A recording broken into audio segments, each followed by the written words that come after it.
Il existe un certain type de silence qui n'existe qu'à la maison. Pas le silence de l'ennui, ni celui du vide, mais celui qui évoque la sécurité.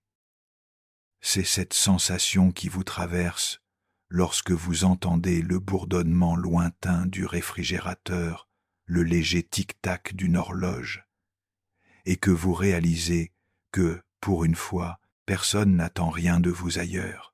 Ce n'est pas de la solitude, c'est de la paix. La plupart des gens ne le comprennent pas. Ils voient quelqu'un qui aime rester chez soi et concluent qu'il est asocial, renfermé, peut être même effrayé par le monde. Mais pour certaines personnes, la maison n'est pas une fuite devant la vie. C'est le seul endroit où elles peuvent véritablement respirer. Car dehors, dans le vacarme des comparaisons, des attentes et des performances, elles se perdent. Chez elles se retrouvent. Peut être que cela remonte à l'enfance. La salle de classe, le bus, la foule, des lieux saturés de bruit et de chaos.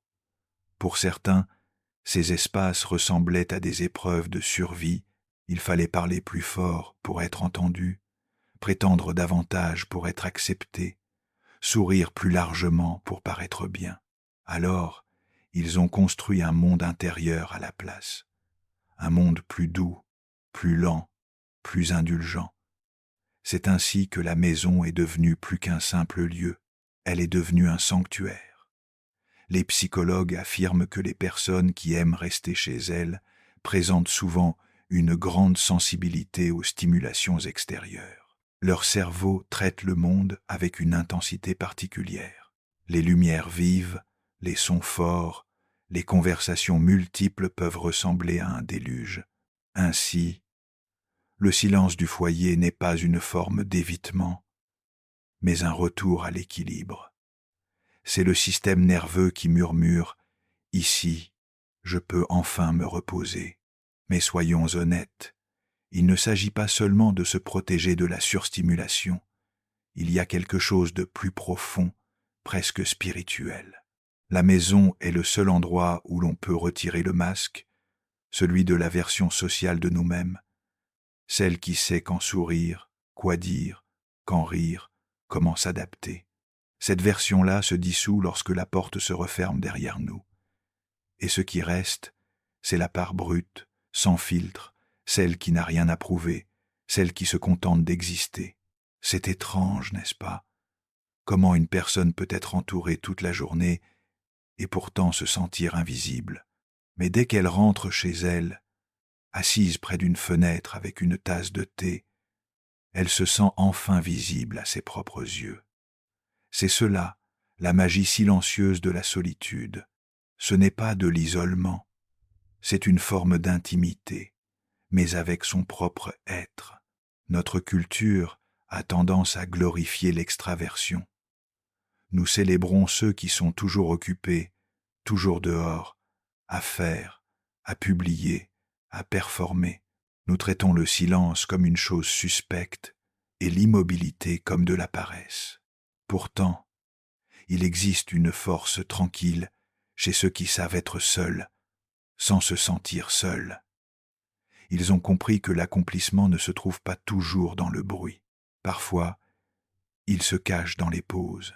Il existe un vieux dicton, si vous ne plongez pas à l'intérieur, vous resterez vide à l'extérieur. Pour ceux qui aiment rester chez eux, se tourner vers soi n'est pas une fuite, c'est une forme d'alignement.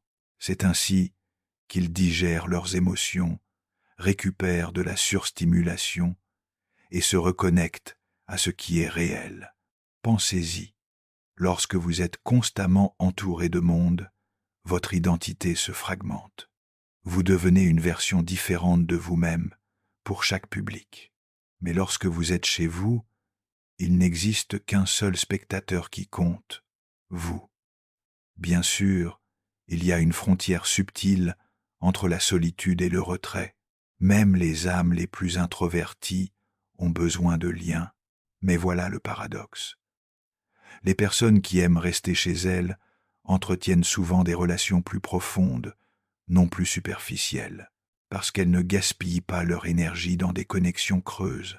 Elles recherchent ce lien où le silence devient confortable, où l'on peut passer des heures à deux sans éprouver le besoin de remplir l'air de mots. C'est la présence, pas la performance. Lorsque les psychologues étudient la solitude, ils découvrent quelque chose de fascinant. Les personnes qui passent volontairement du temps seules obtiennent souvent de meilleurs résultats en créativité et en intelligence émotionnelle. Non pas parce qu'elles sont plus intelligentes, mais parce qu'elles sont plus réflexives. Elles traitent leurs émotions au lieu de s'y noyer, observent leurs pensées au lieu de les fuir. Dans cette immobilité, les idées prennent forme, la clarté émerge, et les blessures émotionnelles commencent à guérir en silence. Pensez au moment où vous avez eu vos plus grandes révélations. Elles ne sont sans doute pas venues au milieu d'une fête bondée, ni dans le brouhaha d'un café. Elles sont nées sous la douche, tard le soir, ou au cours d'une marche solitaire. C'est cela, le pouvoir caché du foyer. Il offre à l'esprit le silence dont il a besoin pour parler clairement. Mais voici ce qu'il y a d'ironique.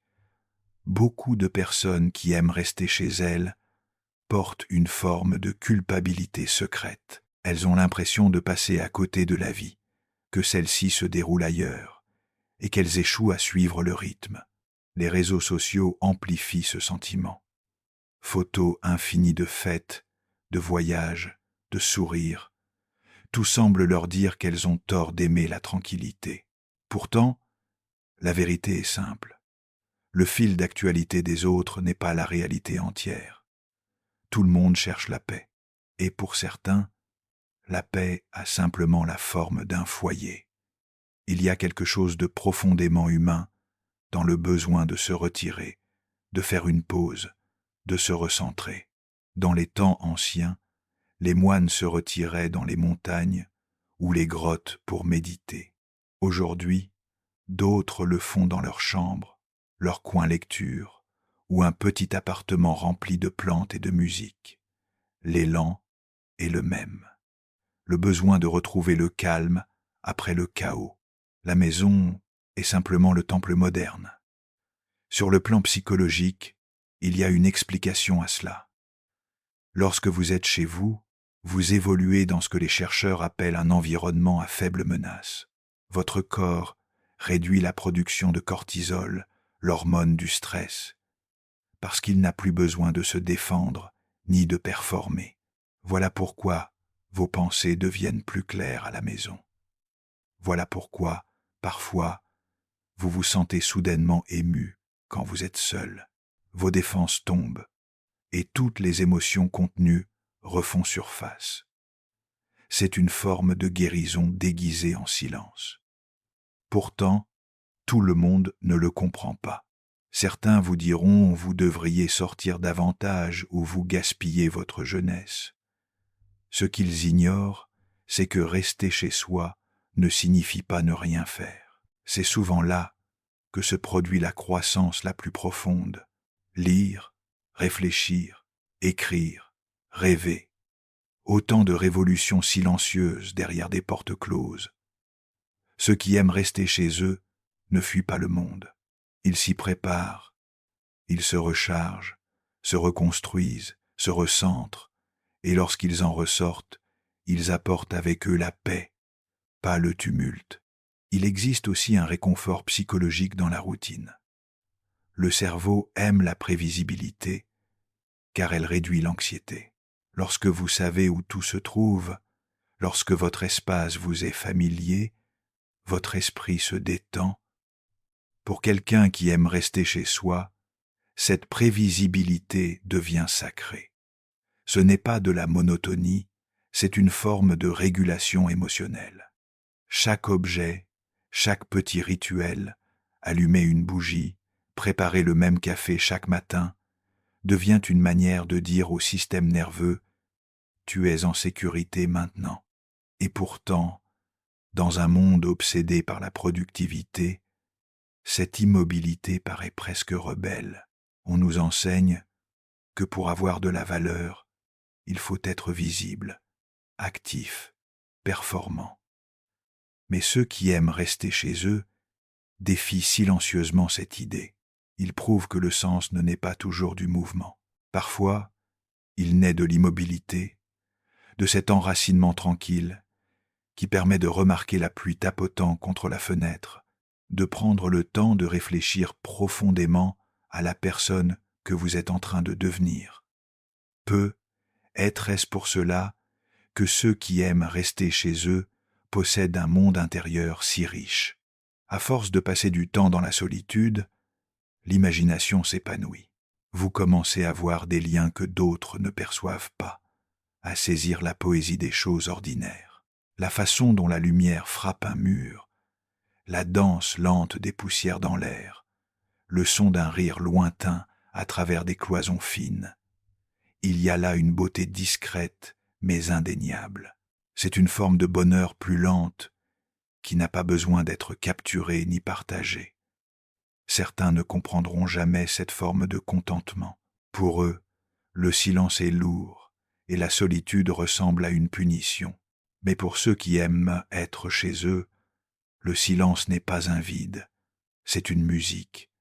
C'est le son d'un être qui se sent fin suffisant. Il y a un paradoxe magnifique chez ceux qui chérissent le foyer. On les croit détachés, distants, alors qu'en réalité, ils ressentent tout plus intensément. Chaque conversation, chaque bruit, chaque regard laisse une empreinte. Et lorsque le monde devient trop bruyant, leur instinct n'est pas de fuir, mais de protéger leur paix intérieure. Ce n'est pas la peur des autres, c'est une forme de bienveillance envers soi-même. On peut en apprendre beaucoup sur quelqu'un en observant la manière dont il habite son espace. Chez certains, la maison déborde de lumière et de musique, les plantes s'étirent vers la fenêtre, l'air est chaud et paisible. D'autres préfèrent les lumières tamisées, les couvertures douces, le parfum léger du café ou des bougies. Chaque foyer devient le miroir de celui qui l'habite, une incarnation physique de son état émotionnel. Les silencieux bâtissent la chaleur, les rêveurs bâtissent le réconfort, les penseurs bâtissent l'ordre, et entre ces murs, ils créent des mondes que nul autre ne verra jamais. Lorsque les psychologues étudient le lien entre solitude et créativité, ils découvrent quelque chose de profond. Les personnes qui passent plus de temps seules déclarent souvent des niveaux plus élevés d'originalité, d'empathie et d'imagination, parce que la solitude leur donne la liberté d'écouter leur voix intérieure, sans filtre, sans interruption, sans jugement. Lorsqu'on est constamment entouré, nos pensées s'adaptent, elles se moulent dans un langage public, façonné par la manière dont on pense être perçu. Mais lorsque vous êtes seul, vos pensées se déploient dans leur forme native, et c'est là que naît la véritable créativité. Pensez à tous les grands artistes, écrivains, penseurs ou inventeurs. Beaucoup d'entre eux aimaient la solitude, non parce qu'ils n'appréciaient pas la compagnie, mais parce qu'ils avaient besoin d'espace pour penser, rêver et se confronter à leurs propres idées. Virginia Woolf a écrit qu'une femme doit avoir de l'argent et une chambre à elle si elle veut écrire de la fiction. Mais cette vérité s'étend à tous les êtres humains. Nous avons tous besoin d'une chambre à nous, métaphorique ou réelle, pour comprendre qui nous sommes. Ceux qui aiment rester chez eux ont compris que le monde extérieur ne les définit pas. Ils n'ont pas besoin du bruit pour se sentir vivants, ni d'une validation constante pour connaître leur valeur. Car lorsqu'on passe suffisamment de temps avec soi-même, on cesse de courir après l'approbation des autres. On commence à construire une paix que personne ne peut vous retirer. Bien sûr, la solitude peut aussi être dérangeante. Quand les distractions s'éteignent, les pensées deviennent plus audibles. Et parfois, cela met mal à l'aise. C'est pourquoi tout le monde ne supporte pas de rester seul longtemps. Le silence finit par refléter ce que l'on fuyait, mais ceux qui l'embrassent découvrent une vérité puissante. La paix n'est pas l'absence de pensée, c'est leur acceptation. Ils apprennent à s'asseoir avec leurs émotions, à les regarder venir et partir sans s'enfuir. C'est la maturité émotionnelle dans sa forme la plus pure, et la psychologie nous l'enseigne. Le confort dans la solitude est l'un des signes les plus forts de conscience de soi. Les personnes capables d'apprécier leur propre compagnie ont une identité plus stable. Elles sont moins sensibles à la pression du groupe, moins dépendantes de l'approbation extérieure et plus guidées par leurs valeurs internes. Car, lorsque vous avez passé assez de temps dans le silence, vous apprenez à distinguer votre propre voix de toutes les autres. C'est ainsi que naît la sagesse dans les lieux calmes. Bien sûr, ce n'est pas que les personnes qui aiment rester chez elles ne se sentent jamais seules. Elles le sont parfois, mais leur solitude a de la profondeur. Ce n'est pas le vide douloureux de l'absence, c'est le désir d'un lien authentique, sincère, non précipité. Elles préfèrent être seules que mal entourées, plutôt que de se retrouver parmi des gens qui les font se sentir invisibles. Ce n'est pas de l'arrogance, c'est de la lucidité. Et lorsqu'elles rencontrent les bonnes personnes, elles aiment avec intensité, silencieusement, totalement, car elles connaissent la valeur de l'énergie. Elles offrent leur attention avec soin, leur affection avec intention et leur confiance avec lenteur. C'est pour cela que leurs relations durent souvent. Elles reposent sur la profondeur, non sur le bruit. Mais il y a un autre aspect, dont on parle moins. Certaines personnes tombent amoureuses de leur foyer, non pas parce qu'elles sont en paix, mais parce qu'elles sont fatiguées, fatiguées d'être incomprises, fatiguées d'un monde qui exige d'elles des versions qui ne leur ressemblent pas. Pour elles, la maison est le seul lieu où elles n'ont pas besoin de jouer un rôle. Ce n'est pas de l'évasion, c'est de la récupération.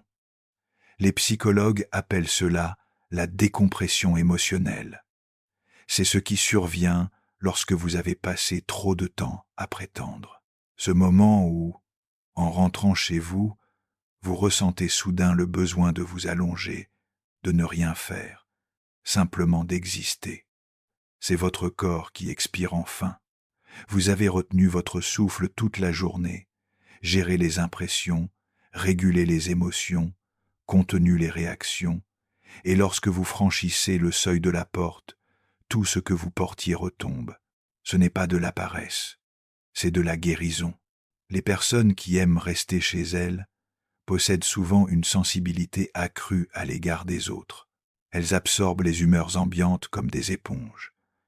Elles perçoivent les tonalités, les gestes, les changements subtils d'énergie que la plupart ignorent. C'est un don, mais aussi un fardeau. Alors, elles se retirent pour se régénérer. Et ce retrait leur permet de revenir dans le monde plus calme, plus bienveillante, plus lucide. Plus on étudie cela, plus on comprend que rester chez soi n'est pas qu'une préférence. C'est un rythme intérieur, une manière d'exister.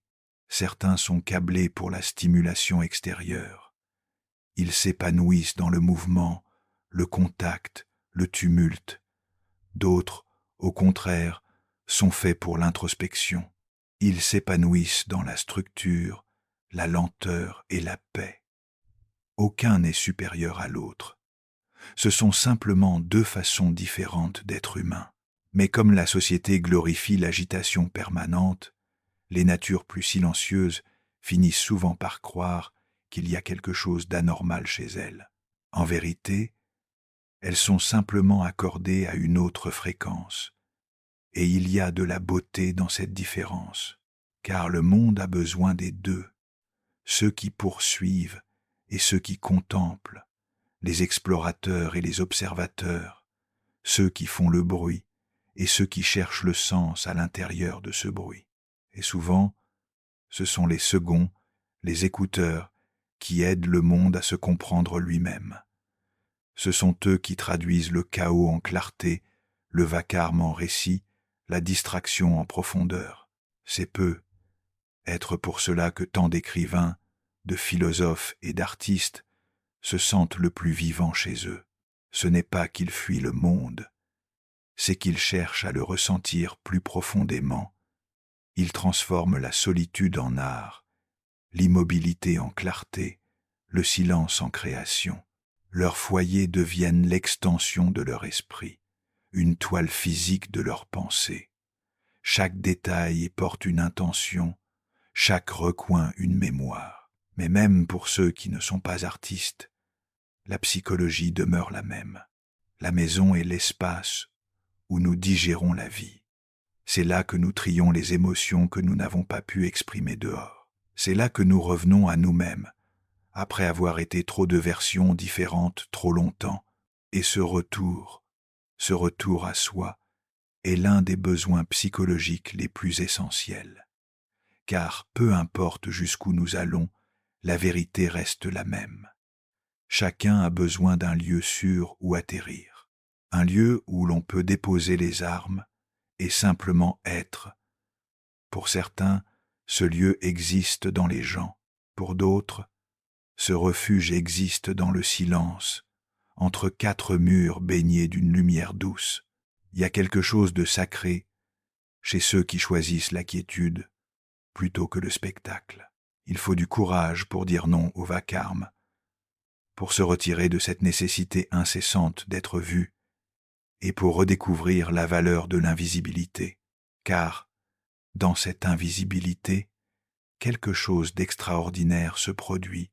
L'authenticité renaît. Vous commencez à vivre non plus pour impressionner, mais pour exprimer. Vous cessez de voir la vie comme une compétition et commencez à la percevoir comme une conversation. Et soudain, les murs qui autrefois semblaient enfermés se transforment en ailes. C'est là le secret psychologique de ceux qui aiment rester chez eux. Ils ne fuient pas la vie, ils la vivent autrement, ils la remarquent, la ressentent, l'honorent à un rythme plus lent. Ils ne s'éloignent pas du monde.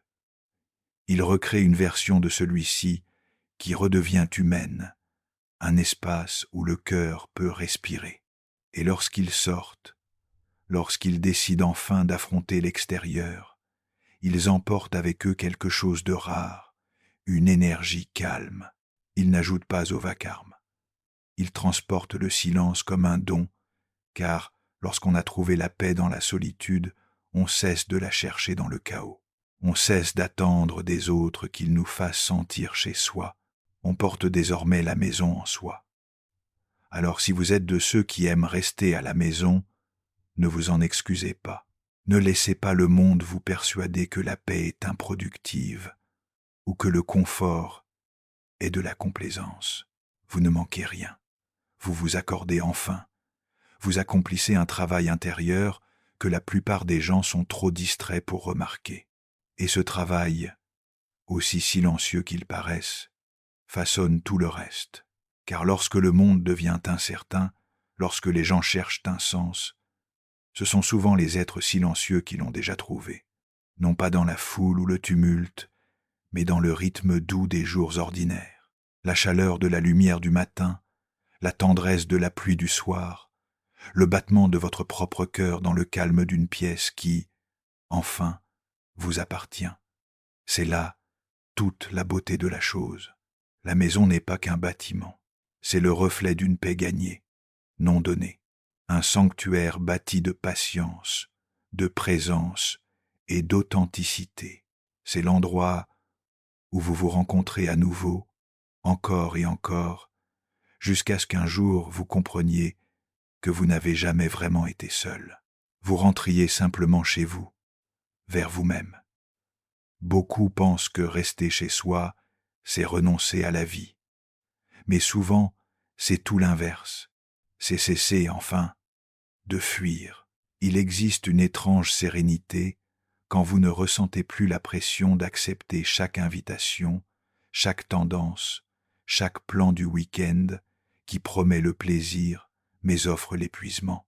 Vous réalisez alors que la joie n'a pas toujours besoin de témoins, que les meilleurs moments se vivent parfois dans un silence complet, le bruit de la pluie contre la fenêtre, l'odeur d'un gâteau qui cuit au four, la façon dont la lumière se déplace sur le sol à 16 heures, vous recommencez à remarquer ce qui vous échappait.